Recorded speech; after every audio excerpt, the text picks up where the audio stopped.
ማስሩ ወሰዱሱ ለየካቲት በዛቲ ዕለት አይረፍ። ቅዱስ ኤፍሬም መታሰቢያው ነው። በረከቱ ጋራት ነው። በዚችም ዕለት የጴጥሮስና የሶፊያ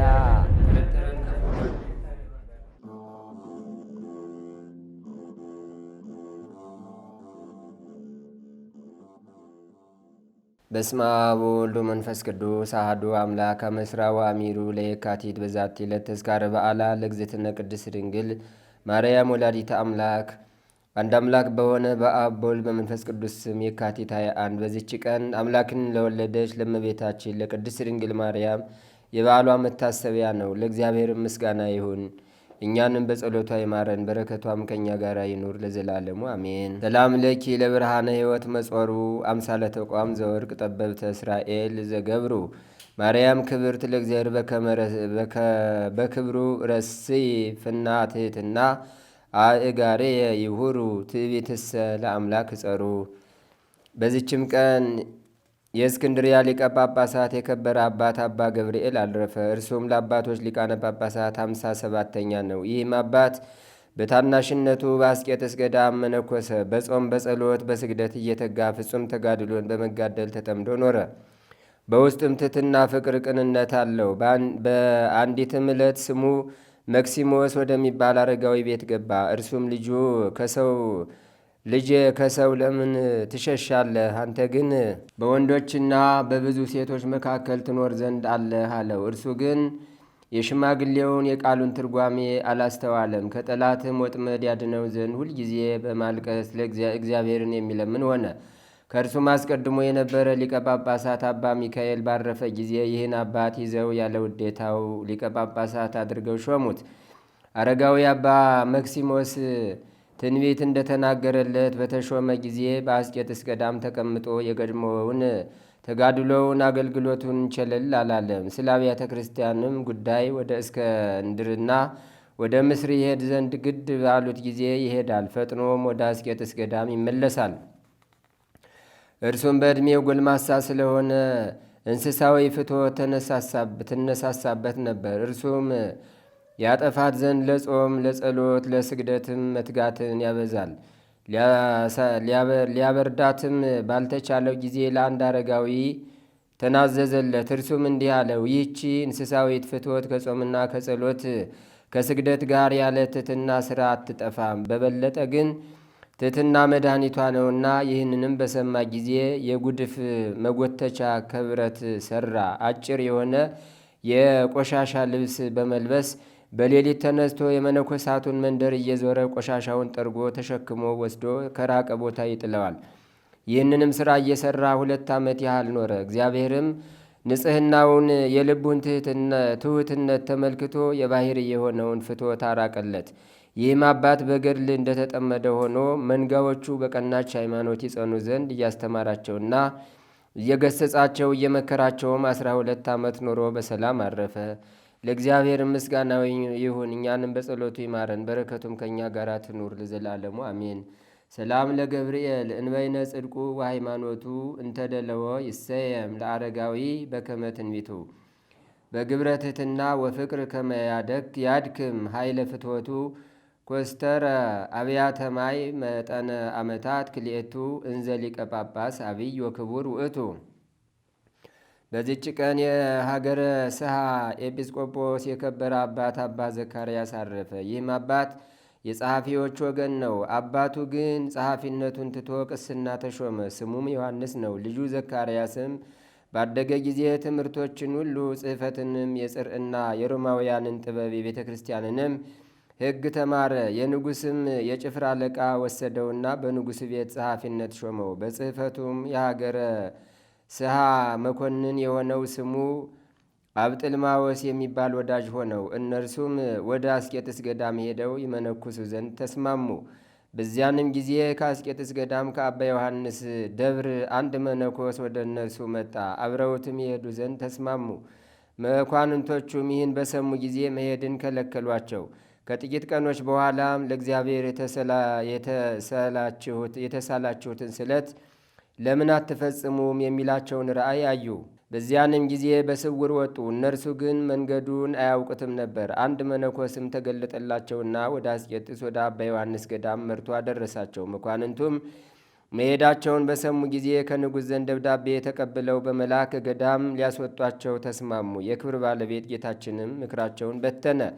በመነኮሱም ጊዜ በብዙ ተጋድሎ ተጠመዱ። ይልቁንም አባ ዘካርያስ በዚያም ወራት አረጋውያን አባ አብርሃምና አባ ገአርጊ ነበሩ። ወደ እርሳቸውም እየመጡ በስራቸው ሁሉ ያረጋጓቸውና ያጽናኗቸው ነበር። የሀገረ ሰሃ ኤጲስቆጶስም ባረፈ ጊዜ ሕዝቡ አባ ዘካርያስን አሰቡት። እርሱንም ይሾምላቸው ዘንድ ስለ አባ ዘካርያስ እየለመኑ ወደ ሊቀ ጳጳሳቱ የመልእክት ደብዳቤ ጻፉ። ሊቀ ጳጳሳቱም ወደ አስቄጥስ ገዳም ልኮ አባ ዘካርያስን ወደ እርሱ አስመጣው። በሀገረ ሰሃ ላይም ኤጲስቆጶስነት ሾመው። ሊቀ ጳጳሳቱም እጁን በላዩ በጫነ ጊዜ የእግዚአብሔርን ኃይል አየ። በላዩ ወርዷልና ፊቱም በብርሃን ተጋረደ። ወደ መንበረ ሲመቱም በደረሰ ጊዜ ሕዝቡ በታላቅ ደስታ ተቀበሉት። በዕለተ ሆሳዕና የእስራኤል ሕዝብ መድኃኒታችንን እንደተቀበሉት ከዚህም በኋላ በትምህርቱና በድርጅቱ ቤተ ክርስቲያን ብርሃን ሆነች። ቃሉም እጅግ ጣዕም ያለው እርሱም የመንፈስ ቅዱስን ጸጋ የተመላ ነው። በመንበረ ሲመቱም 40 ዘመን ኖረ። እግዚአብሔርንም አገልግሎ በሰላም አረፈ። በረከቱም ከእኛ ጋር ትኑር፣ ለእግዚአብሔር ምስጋና ይሁን አሜን። ሰላም ለዘካርያስ ለኃይለ ሰማይ ምህዋጹ በብርሃን አብይን ዘይኬልላ ለገጹ እስከ ተፈሳት ሀገረ ሰሃ ወአባግሃ እንፈራጹ ለቴዎድሮስ ሰላም ወለጢሞቴዎስ ቢጹ ዘማሄደሪሆሙ በሰማይ ሀነጹ። በዚችም ዕለት የከበረ የሐዋርያው የጳውሎስ ደቀ መዝሙር የሆነ ቅዱስ አናሲሞስ በሰማዕትነት ሞተ። ይህም ቅዱስ አስቀድሞ ከሮሜ ሰዎች ወገን ለሚሆን ስሙ ፊልሞና ለሚባል ለሮሜ ነው አገልጋይ ሆኖ ነበር። ይህም ለሮሜ ሰው አገልጋይ ሆኖ ነበር። ይህም ፊልሞና በሮሜ ባስተማረ ጊዜ በቅዱስ ጳውሎስ ትምህርት በጌታችን አመነ። ይህ ፊልሞናም ከዚያ ከሮሜ አገር ወደ አስባንያ ሄደ። ይህንንም አገልጋዩን አናሲሞስን ከእርሱ ጋር ወሰደው። ሰይጣን ግን አናሲሞስን አሳተው፣ ልቡንም ለወጠውና የጌታችን ገንዘብ ሰረቀ። የጌታውን ገንዘብ ሰረቀ። ጌታውም እንደሚቀጣው አውቆ ሸሽቶ ወደ ሮሜ ተመልሶ ሄደና በዚያ ተቀመጠ።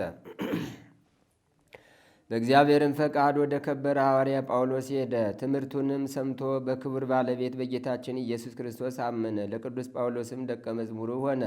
ነገር ግን የጌታውን ገንዘብ በመስረቁ በአናሲሞስ ልብ ጽኑ ሐዘን አደረ። ለሐዋርያ ጳውሎስም የሠራውን ሁሉ ነገረው። ሐዋርያ ጳውሎስም አትፍራ፣ ልብህም አይዘን አለው። ወደ ጌታው ወደ ፊልሞናም መልእክትን ጻፈለት። ይህችም ስለ አናሲሞስ የጻፋት ከመልእክቶቹ አንዲቱ ናት። በመልእክቱም እንዲህ አለ። እኔ በእስራቴ ጊዜ ስለወለድኩት ልጄ ማልድሃለሁ። ይኸውም አናሲሞስ ነው። የቀድሞ ሥራው አልጠቀምህም ነበር። ዛሬ ግን ለአንተም ለእኔም እጅግ የሚጠቅም ሆኗል። አሁንም ወደ አንተ ልኬዋለሁና ልጄ እንደመሆንህ ተቀበለው። የበደለ በደልም ቢኖር ወይም የሚከፍል ቢኖር በእኔ ላይ አድርገው። ይህ የከበረ አናሲሞስም ወደ ፊልሞና ወደ ጌታው በደረሰ ጊዜ በማመኑና በመጸጸቱ ደስ አለው። ሐዋርያው እንዳዘዘውም አደረገለት፣ እጅግም ወደደው። ብዙ ገንዘብም ሰጠው። እርሱ ግን ምን አልወሰደም። እኔ በክርስትና ባለጸጋ ሆኛለሁ አለ እንጂ። ከዚህም በኋላ ሸኙትና ወደ ሮሜ አገር ተመለሰ። በሰማዕትነት እስከሚሞትበት ጊዜ ሐዋርያ ጳውሎስን የሚያገለግለው ሆነ። ይህም ቅዱስ ካህን ሆኖ ተሾመ። ሐዋርያትም በሥርዓት መጽሐፋቸው በአንቀጽ 7781 በ53 እና በ57 በምስጋና አስታውሰውታል። እንደ ታማኝ ካህንም ነው አሉ። ከሐዋርያው ጳውሎስ የምስክርነት ሞት በኋላ የንጉሥ ጭፍራ አለቃ ይህን ቅዱስ ይዞ ወደ አንዲት ደሴት ሰደደው። የዚያችን ደሴት ሰዎች ሃይማኖትን እያስተማራቸው ኖረ። የክርስትና ጥምቀትንም አጠመቃቸው። ከብዙ ቀኖችም በኋላ የንጉሥ የጭፍራ አለቃ ወደዚያች ደረሰ። የከበረ አናሲሞስንም ሕያው ሆኖ የከበረ የክብር ባለቤት የጌታችን የኢየሱስ ክርስቶስን ሃይማኖት ለሰዎች ሲያስተምራቸው አገኘው። ጽኑ ግርፋትንም ገረፈው። ጭኖቹን እንዲሰብሩ አዘዘ። ምስክርነቱንም ፈጸመ። የሰማዕትነት አክሊልንም በመንግሥተ ሰማያት ተቀበለ። ለእግዚአብሔር ምስጋና ይሁን፣ በረከቱም ከእኛ ጋር ትኑር ለዘላለሙ አሜን። ሰላም ለአናሲሞስ ለጳውሎስ ረዱ በከመነሳ መባይተ እምፊልሞና ረዱ በሲኖዶሶሙ ዝክረወ እስከ ሐዋርያት ለክኡ ሰባ ደሴት በትምህርቱ እምድኅረ አምኑ ወጸንኡ በተሰብሮ ቁየጽ ፈጸማ ለስምዑ። በዚችም ዕለት ለከበሩ አባ አካክዮስና ለኢትዮጵያ ሀገር ጳጳስ ለአባ ገብርኤል መታሰቢያቸው ነው። በረከታቸውም ከእኛ ጋር ትኑር፣ ለእግዚአብሔር ምስጋና ይሁን፣ አሜን። አንድ አምላክ በሆነ በአብ በወልድ በመንፈስ ቅዱስ ስም የካቲት 22 በዚች ቀን የኤጲስቆጶስ አባ ማሩና የረፍቱ መታሰቢያና በከሃዲው በዲዮቅልጥያኖስ ዘመን በፋርስ አገር ለተገደሉ ሰማዕታት ስጋቸው የፈለሰበት ነው። በዚችም ዕለት የከበሩ የአባ ቡላና የ380 ሰማዕታት መታሰቢያቸው ነው። በረከታቸውም ከእኛ ጋር ትኑር፣ ለእግዚአብሔር ምስጋና ይሁን፣ አሜን። ዘአቅረብኩ ማሕሌተ ዘኪርያ ይላፈም ለተጸምዱ ከዘልፈ ለለ አነብብ ተወከብ ዘንዴቴ መጽሐፈን ተረሰይ ከግዚኦ ጸዲቀ መበለቱ ኩፈ ምላቡ ብላን ዘተርፈ ነቢያት ቅዱሳን ሐዋርያት ሰባክያን ሰማዕታት ጻድቃን ወመላእክት ትጉሃን ደናግል አዲ ወመነኮሳት ሄራን ባርኩ ባርኮ ጉባኤ ዛቲ መካን እስከ አረጋዊ ልሂቅ ወንዑስ ሕፃን ለዘጸሐፎ በክርታስ ወለዛ አጻፎን ዘየደርስ ወለዛ አንበቦ ለዘተርጎሞ በልሳን ሐዲስ ወለዘ ሰማ ቃሉ በዝነ መንፈስ በጸሎተሙ ማርያም አራቂተ ኩሉ እምባይ ስውረ የመሐረነ ኢየሱስ ክርስቶስ ተአምሪሃ ለእግዝእትነ ቅድስት ድንግል በክሌ ማርያም ወላዲት አምላክ ጸሎታ ወበረከታ ወምሕረተ ፍቁር ወልዳ ያሉ ምስለ ኩልነ ህዝበ ክርስቲያን ለዓለም ዓለም አሜን። ልመናዋ ክብሯም በእኛ ለዘላለም በእውነት ይደርብንና አምላክን የወለደች በድንጋሌ ሥጋ በድንጋሌ ነፍስ የጸናች ክብርት እመቤታችን ያደረገችው ተአምር ይህ ነው። በዚህ በደብረ ምጥማቅ አምላክን በወለደች በድንጋሌ ሥጋ በድንጋሌ ነፍስ የጸናች በክብርት እመቤታችን ስም በተሰራች ቤተ ክርስቲያን ምንጭ ነበረ። ይኸውም የውሃ መሰብሰቢያ ነው። የመነኮሳቱም ልማዳቸው በዓመት ሁሉ የገዳሙ በዓል ከመድረሱ አስቀድሞ ሰውን በደሞዝ ቀጥረው ግመሎችን እየሰጡ ውሃ ያመጡላቸው ነበር። ውሃ ያመጡላቸውና በሚያጠራቅሙትም ጉድጓድ ይመሉት ነበር። ውሃው ከገዳሙ የራቀ ነበርና 1 ዓመት የገዳሙ በዓል የሚከበርበት ቀን ደርሶ ግመሎቹ በዘገዩ ጊዜ መነኮሳቱ በዓሉን ለማክበር ሰዎቹ ወደኛ መጥተው ውሃ ካላገኙ በውሃ ጥም ይሞታሉ ብለው ፈሩ። ከሳቸውም ዘንድ አንድ አህያ ነበረና ከመነኮሳቱ ለአንዱ መነኩሴ ወስዶ ውሃ ይጭንበት ዘንድ ያን አህያ ሰጠው። በሄደም ጊዜ በጻዕቀ ልቡና ይህ አህያ የሚጭነው ውሃ ምን ይደንቃል እያሉ ያለቅስ ጀመረ። 3 ወርም ያህል ውሃ ቢጭንበት የሚከማቹበትን ጉድጓድ ባልሞላም ነበር። ሄዶም በተመለሰ ጊዜ በመንገድ ሳለ በልቡ ያሰበውን ለወንድሞቹ መነኮሳት ነገራቸው። እኒህም መነኮሳት ወንድማችን ሆይ ምን ትላለህ? ምንስ ትሰራለህ? አሉት። ከ3 ቀን በቀር የበዓሉን መድረስ አልቀረም ነበርና አምላክን የወለደች በድንጋሌ ሥጋ በድንጋሌ ነፍስ የጸናች ክብርት እመቤታችን የገዳሙን ግመሎች ፈጥና ታደርሳቸው ዘንድ ወደ ቤተ ክርስቲያን ገብተው እንዲለምኗትም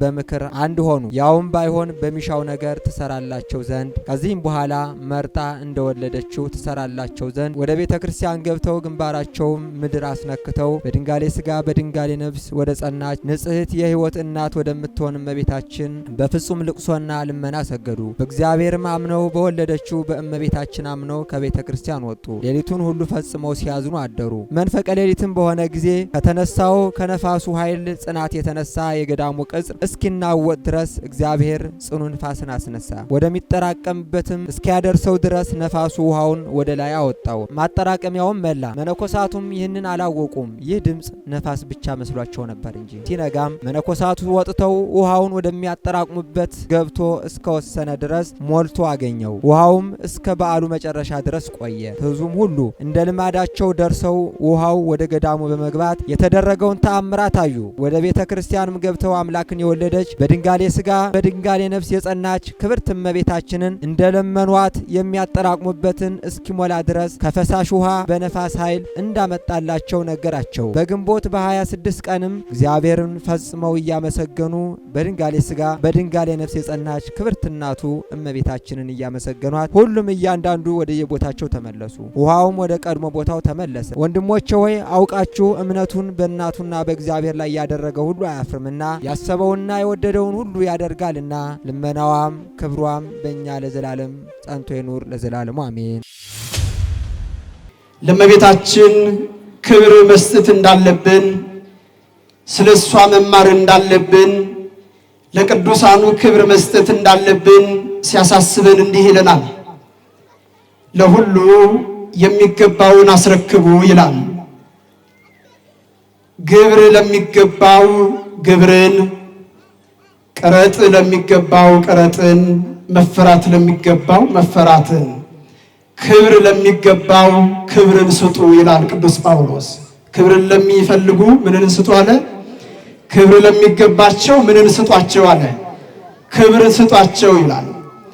እግዚአብሔር ካከበራቸው መካከል ከከበሩ የከበረች፣ ከተመረጡ የተመረጠች፣ ከፍ ከፍ ካሉ እጅግ በጣም ከፍ ከፍ ያለች ማዛ ቅድስናዋ የተወደደላት ወላዲተ ቃል እናታችን ቅድስተ ቅዱሳን ድንግል ማርያም ናት። ክብርና ምስጋና ለስሟ ይሁን። የብዙዎቻችን ሕይወት ለእግዚአብሔር ያልተመቸ ሊሆን ይችላል። ሕይወት ደግሞ ይቀየራል። ክርስቲያኖች ሕይወት ደግሞ ይለወጣል። ማጣት በማግኘት፣ መውደቅ በመነሳት፣ መሰበር በመጠገን፣ ማልቀስ በመታበስ፣ ማዘን በመጽናናት ይቀየራል። በእግዚአብሔር የማይቀየር አንዳች ነገር የለም። ሕይወት ይቀየራል። ሕይወታችንን እግዚአብሔር ወደ መልካም ነገር ይቀይረልን። ወሰምረ መዓዛ ዚአኪ ያንቺን መዓዛ ወደደ ይላል። እንግዲህ የእመቤታችን የቅድስት ድንግል ማርያም ምስጋናዋ፣ ክብሯ፣ ልዕልናዋ በእኛ ውስን በሆነ አእምሯችን ተገልጾ የሚያልቅ አይደለም። ክርስቲያኖች አባ ጊዮርጊስ ዘጋስጫ እንዲህ ብሎ ይናገራል። ባህረ ውቅያኖስ ውሱን በድንጋጌሁ ይላል።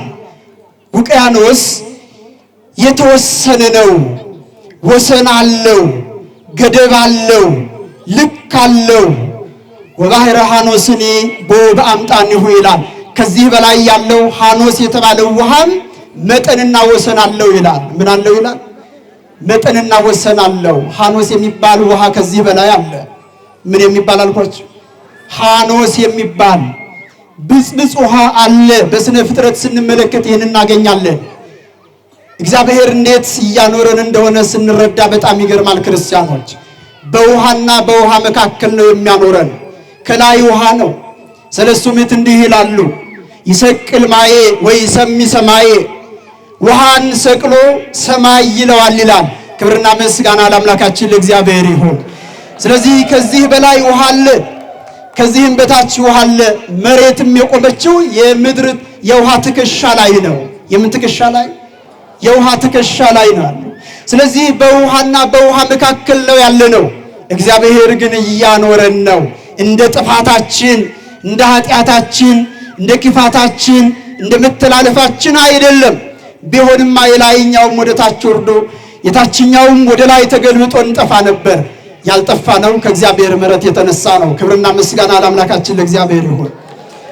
ስለዚህ እንዲህ ካለ በኋላ ሐኖስም የተወሰነ ቦታ አለው፣ ውቅያኖስም የተወሰነ ቦታ አለው ካለ በኋላ ወደ ስብሐተ ዚአኪሰ አልቦቱ መጠን ወአልቦቱ ወሰን፣ ያንቺ ምስጋና፣ ያንቺ ክብር፣ ያንቺ ታላቅነት ግን ወሰንና ወደር የለውም ይላል እናታችን ቅድስት ድንግል ማርያም ነው። ነገር ግን እናመሰግናታለን። ዕውቀታችን ውስን ቢሆንም አእምሯችን መጠን ያለው ቢሆንም አባ ጊዮርጊስ በሰዓታት እንዲህ ብሎ እንደተናገረ እወድሰኪ ኦ ድንግል መጠነ ይክል አፉየ፣ አንደበቴ በቻለው መጠን ድንግል ሆይ አመሰግንሻለሁ እንዳለ አባ ሕርያቆስ ምን አለ? ያንቺን መዓዛ ንገረው እስኪ። ያንቺን መዓዛ ምን አለ? ወደደ። እስኪ ስለ አባ ሕርያቆስ ትንሽ ነገር ልንገራችሁ። ሕርያቆስ ማለት የተመረጠ ማለት ነው። ምን ያለ? የተመረጠ፣ ለሁለት ነገር የተመረጠ ማለት ነው። ለስንት ነገር? ለሁለት ነገር። የመጀመሪያው ለክህነት የተመረጠ ማለት ነው። መንጋውን ለመጠበቅ፣ ህዝቡን ለማስተዳደር፣ ህዝቡን ለመምራት፣ ህዝቡን ለማስተማር የተመረጠ በእግዚአብሔር ማለት ነው። ሁለተኛው ስለ እመቤታችን ስለ ቅድስት ድንግል ማርያም ምስክር እንዲሆን የተመረጠ ማለት ነው። ሕርያቆስ ማለት ሕሩይ ማለት ነው። እሱም የተመረጠ ነው። አባ ሕርያቆስ ብህንሳ በምትባል ሀገር የኖረ የቤተ ክርስቲያን አባት ነው። ታዲያ እግዚአብሔር እንዲህ ባለ መንገድ ህዝቡን እንዲያገለግል መረጠው ይላል። ስለ አባ ሕርያቆስ ታሪክ ስንመለከት በተለይም በነገረ መለኮት ትምህርት ፓትሮሎጂ የሚባለውን ስናይ ዜና አበው የአባቶች ታሪክ የአባቶች ሕይወትን የሚያጠነጥነውን ታሪክ ስንመለከት አባ ሕርያቆስ በእውቀቱ አነስተኛ አባት እንደነበረ ይነገራል። በእውቀቱ ምን አይነት አነስተኛ እውቀት የሌለው ብዙ፣ ነገር ግን ትህትናና ፍቅር በጣም ያለው አባት፣ ፍቅሩና ትህትናው ከመጠን ያለፈ እንዲህ ያለ አባት ነው አባ ሕርያቆስ። ስለዚህ አባቶቻችን ቅዱሳን ሐዋርያት ደግሞ አንድ ነገርን ሰርተዋል በቀኖና። አንድ አባት ቤተ ክርስቲያኒቱን ለማስተዳደር ሕዝቡን ለመምራት እንዲሾም ዕውቀትና ምግባር ያለው ይሁን፣ ዕውቀት ከሌለው በምግባሩ ብቻ ይሾም ብለዋል አባቶቻችን ቅዱሳን ሐዋርያት። እውነት ነው። ቤተ ክርስቲያኒቱ የምትመራው በመንፈስ ቅዱስ መሪነት ነው። በማን መሪነት? በመንፈስ ቅዱስ። አባቶቻችን የመንፈስ ቅዱስ ተወካዮች ናቸው። የመንፈስ ቅዱስ እነሆ የሥራ አስፈጻሚዎች ናቸው። በእነሱ ላይ እግዚአብሔር መንፈስ ቅዱስ ቤተ ክርስቲያኑትን ይመራል። ክብርና ምስጋና ለአምላካችን ለቅዱስ እግዚአብሔር ይሁን። እሱ ይመራል መንፈስ ቅዱስ ቤተ ክርስቲያኒቱን። ስለዚህ እንዲህ ብለው በደነገጉት መሰረት አባ ሕርያቆስ ዕውቀት ባይኖረውም በትህትናው በበጎ ምግባሩ በቅንነቱ ቤተ ክርስቲያኒቱን እንዲመራ ሕዝቡን እንዲያስተዳድር ተሾመ። ምን ተደረገ? ተሾመ። ተማርን ብለው ያሰቡ ሰዎች ደግሞ ለምን ያልተማረ ሰው ይሾምብናል ብለው ተነሱ። መቼም የኛ አይምሮ የሚያስበው በጣም ብዙ ነው። ሀገር የሚመራው ቤተ ክርስቲያን የምትመራው በእውቀት ልክ ይመስለናል። አይደለም ክርስቲያኖች። ሀገርንም መምራት የሚቻለው እንደ እግዚአብሔር ፈቃድ ስንኖር ብቻ ነው። እንደማን ፈቃድ? እንደ እግዚአብሔር። ስለዚህ ማጉረምረም ጀመሩ። እንዴት ያልተማረ ሰው ይመራናል አሉ። አባ ሕርያቆስ ግን በትህትና ቤተ ክርስቲያኒቱን ይመራ ሕዝቡንም ያስተምር ነበረ ተብሎ በታሪክ ላይ ተጽፏል። አንድ ቀን እነዚህ ተማርን ያሉ ሰዎች ግን እንዲህ ብለው አሰቡ። እስኪ ቀድሶ ያቁርብና ዕውቀቱን የምንየው ዛሬ ጉድን እንስራ ውስጥ እናዋርደው አሉ። መማር እንዲህ ከሆነ አለመማር ይሻላል። ክርስቲያኖች አይሻልም? መማር ለተንኮለኛነት ከሆነ ሰውን ለማጥመድ ከሆነ ክፋትን ለመስራት ከሆነ አለመማር አይሻልም? ክርስቲያኖች እንዲህ አሉ። አወቅን ያሉ ሰዎች። ስለዚህ ቅዳሴ ቀድሶ እንዲያቆርብ የግድ ተገደደ አባ ሕርያቆስ። ጥቂት ዕውቀት ያለችው አባ ሕርያቆስ ግን እንዲህ አለ፣ ወቀውሜዎን በትህትና ወበፍቅር አለ። ዛሬ እናንተ በክፋት ተነስታችሁብኛል፣ እኔ ደግሞ በእናንተ ፊት በፍቅርና በትህትና እቆማለሁ አለ። እግዚአብሔር ትህትናችንንና ፍቅራችንን ነው የሚያየው። የኛ ዕውቀት ለእግዚአብሔር ምኑም አይደለ። እግዚአብሔር የአዋቂዎች አዋቂ ነው። ክብርና ምስጋና ለታላቅ ስሙ ይሁን። ስለዚህ አባ ሕርያቆስ ቅዳሴ ገባ። ይገርማችኋል። ዕውቀት የለኝም ብሎ እምቢ አላለም። ገባ ቅዳሴ። እየሰማችሁ ነው? እንደው ርፍ ብላችሁ ብትሰሙ ጥሩ ነው። ስለዚህ ቅዳሴ ገባ። ቅዳሴ 3 ክፍል አለው። ስንት ክፍል አለው ቅዳሴ? ስንት ክፍል አለው? 3 ክፍል አለው። የዝግጅት ክፍል። የምን ክፍል? የዝግጅት የመጀመሪያው። ሁለተኛው የትምህርት ክፍል ይባላል። የምን ክፍል ይባላል? የትምህርት ክፍል። ሶስተኛው ፍሬ ቅዳሴ የሚባለው ነው። ምን ቅዳሴ? ፍሬ ቅዳሴ የሚባለው። የዝግጅት ክፍል የሚባለው ቅዳሴ እስከሚገቡ ድረስ ያለው ጸሎተ ዕጣኑ፣ ኪዳኑ፣ እነዚህን የመሳሰሉ አገልግሎቶች የዝግጅት ክፍል የቅዳሴ ክፍል ይባላል። የትምህርት ክፍል የሚባለው ደግሞ ሚመጠን ግርምት ዛቲ ዕለት ብሎ እስከ ፍሬ ቅዳሴ ድረስ ያለው የትምህርት ክፍል ይባላል። ወንጌል የሚነበብበት መልእክታቱ የሚነበቡበት ማለት ነው። ፍሬ ቅዳሴ የሚባለው ደግሞ ሰምታችሁ ከሆነ አኮቴተ ቁርባን ዘአበዊነ ሐዋርያት አኮቴተ ቁርባን ዘእግዝእትነ ማርያም ሲል አልሰማችሁም? ካህኑ እሱ ነው ፍሬ ቅዳሴ የሚባለው። እዚህ ፍሬ ቅዳሴ ላይ ሲደረስ እንደየጊዜው ተጠብቆ እንደ ወቅቱ የሚቀደስ የቅዳሴ ክፍል አለ። ሊቃውንቱ የደረሱት ቅዳሴ አትናቴዎስ አለ፣ ቅዳሴ ዮሐንስ አፈወርቅ አለ፣ ቅዳሴ ዲዮስቆሮስ አለ፣ ሌሎችም አሉ። 14 የሚሆኑ ቅዳሴያት አሉ። ስለዚህ ከነዚህ አንዱን ቀድሶ ያሳየን። ዕውቀቱን ዛሬ በዚህ ነው የምንለካው አሉ አባ ሕርያቆስን። አባ ሕርያቆስ ዛሬ በፍቅርና በትህትና በእናንተ ፊት እቆማለሁ ብሎ ገባ። ፍሬ ቅዳሴ ላይ ሲደርስ እመቤታችን በመንበሩ ፊት ለፊት ተገለጠችለት ይላል። ክብርና ምስጋና ለወላዲተ ቃል ለቅድስት ድንግል ማርያም ይሁን። ለአባ ሕርያቆስ ዕውቀት ልትገልጥለት ድንግል ማርያም ተገለጠችለት ይላል። አባ ሕርያቆስን ሊያዋርዱት የነበሩ ሰዎች ጆሮአቸው ያልሰማው አይምሯቸው ገና ያላሰበውን ነገር አባ ሕርያቆስ ይናገር ዘንድ ምስጢር እንድትገልጥለት ድንግል ማርያም ተገለጸችለት። ለሁላችንም ድንግል ማርያም ትድረስልን። አሜን በሉ። ሰይጣን ከክብራችን ዝቅ ሊያደርገን ይፈልጋል። ምዕራባውያንም እንዲሁ እኛን ከክብር ማሳነስ ይፈልጋል፣ ሊያዋርዱን ይፈልጋሉ። ግን ማን ትድረስልን? ንገሩኝ እስኪ ማን ትድረስልን? ድንግል ማርያም። የኢትዮጵያውያንን ጭንቀት የምታውቅ የምትረዳ ድንግል ማርያም የስጦታ የአስራት የቃል ኪዳን ልጆቿ ወደ ሆንን ወደኛ እሷ ምን ትበልልን? እሷ ትድረስልን፣ ለሁላችን ትድረስልን። አሜን በሉ። አልጋ ላይ ተኝታችሁ እሷን ደጅ የምትጠኑ የእሷን ጠበል እየተጠመቃችሁ እየጠጣችሁ እምነት እያበሳችሁ ድንግል ማርያምን ደጅ የምትጠኑ እሷ ትድረስላችሁ። አሜን በሉ። ተስፋ የቆረጣችሁ ከዚህ በኋላ የመኖር ዕድል የለኝም ላላችሁ ድንግል ማርያም ትድረስላችሁ። ለሁላችንም ድንግል ማርያም ትድረስልን። ወላዲተ ቃል ክብር ምስጋና ይግባት። አመስግኗት ድንግል ማርያምን። ሳይነግሯት ችግርን የምታቅ ድንግል ማርያም ይሄው እያኖረችን ነው። ብንቸገርም ግን አለን፣ በእሷ ተስፋ አለን። ስለዚህ ለአባ ሕርያቆስ ምስጢር ልትገልጥለት ተገለጠች። ከዚህ በኋላ አባ ሕርያቆስ እንዲህ አለ፣ ጎስአ ልቤ ቃለ ሰናይ አለ። ልቦናዬ በጎ ነገርን አወጣ አለ። እስኪ ተናገሩ፣ ልቦናዬ በሉ እስኪ። በጎ ነገርን አወጣ። ይህን ካለ በኋላ ወአነ አየድ ቅዳሴሃ ለማርያም፣ እኔም የማርያምን ቅዳሴ እናገራለሁ። አኮ በአብዝሆ በማብዛት አይደለም በማሳነስ ነው እንጂ አለ።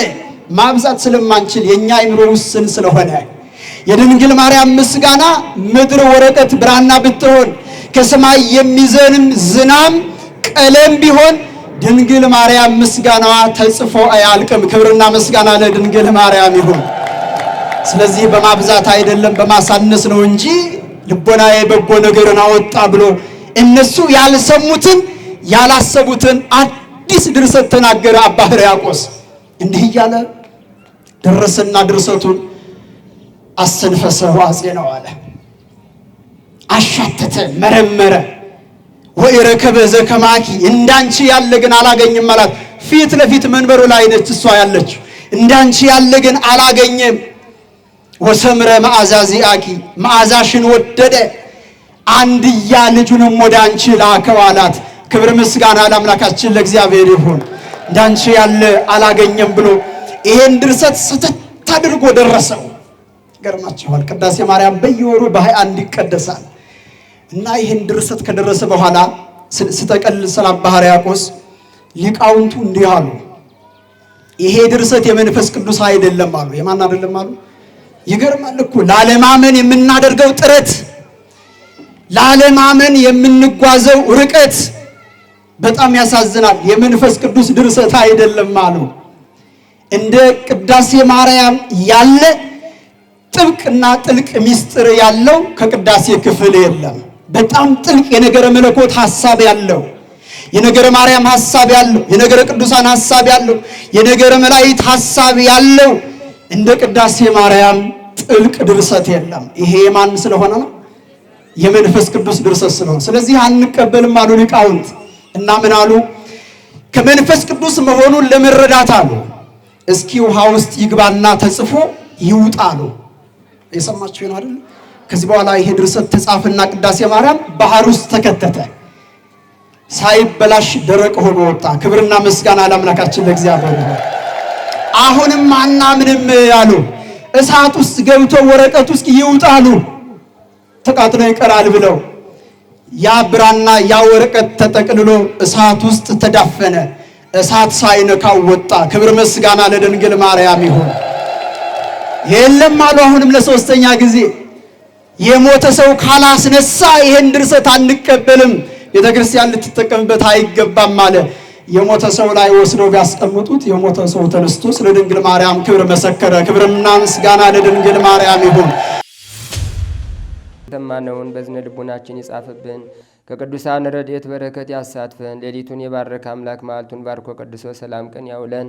በዓሉን የበረከት በዓል ያድርግልን። የታመሙትን ይፈውስልን፣ የተሰደዱትን ይመልስልን፣ የተራቡትን ያጽግብልን፣ የታረዙትን ያልብስልን፣ የተራቡትን ያጽግብልን። ሰላም ላጡት ሰላም፣ በረከት ላጡት በረከት ይስጥልን። በቸርነት ጠብቀን፣ ክፉን አርቅልን፣ መልካሙን አቅርብልን። አምላካችን መዓልቱን ባርከ ቀድሰ ሰላም ቀን አውለን። አቡነ ዘበሰማያት ይትቀደስ ስምከ ትምጻእ መንግሥትከ ወይኩን ፈቃድከ በከመ በሰማይ ከማሁ በምድር ሲሳየነ ዘለለ ዕለትነ ሀበነ ዮም ወኅድግ ለነ አበሳነ ወጌጋየነ ከመ ንሕነኒ ንኅድግ ለዘአበሰለነ ኢታብአነ እግዚኦ ውስተ መንሱት አላ አድኅነነ ወባልሐነ እምኩሉ እኩይ እስመ ዚአከ ይእቲ መንግሥት ኃይል ወስብሐት ለዓለመ ዓለም። በሰላመ ቅዱስ ገብርኤል መልአክ በወግዝእትየ ማርያም ሰላም ለኪ ድንግል በህሊናኪ ወድንግል በሥጋኪ እመ እግዚአብሔር ጸባኦት ሰላም ለኪ ብሩክት አንቲ እምአንስቶ ወብሩክ ፍሬ ከርሥኪ ተፈሥሒ ፍሥሕት ወምልዕተ ጸጋ እግዚአብሔር ምስሌኪ ሰአሊ ወጸልይ ምህረታ በፍቅር ወልኪ ኢየሱስ ክርስቶስ ከመ ይስራይ ለነ ኃጣውኢነ ተማኅፀነ ብኪ ኦ እግዚእ ኢየሱስ ክርስቶስ ስረይ ኃጢአቴ ወኃጢአተ ኩሉ ሕዝብ ከማይሰራ ኃጢአት እግዚአብሔር ይፍታ። ንቁ ሚዲያ ለተመልካቾቹ ከሚያደርሳቸው ዕለታዊ ሳምንታዊና ወርሃዊ ዝግጅቶች መካከል የየዕለቱን ስንክሳር ወርሃዊና ዓመታዊ የቅዱሳን ገላትና ድርሳናትን በኢትዮ ማህበር የዩቲዩብ ቻናል ያቀርባል። የየዕለቱን ስንክሳር ባሉበት ሆነው በማድመጥ እንዲሁም ወርሃዊና ዓመታዊ የቅዱሳንን ዜና ሕይወታቸውን በማድመጥ ከቅዱሳኑ በረከትና ረድኤት እንዲያገኙ ንቁ ሚዲያ የሁል ጊዜ ምኞቱ ነው። በየዕለቱ የሚለቀቁ ዜና ቅዱሳንን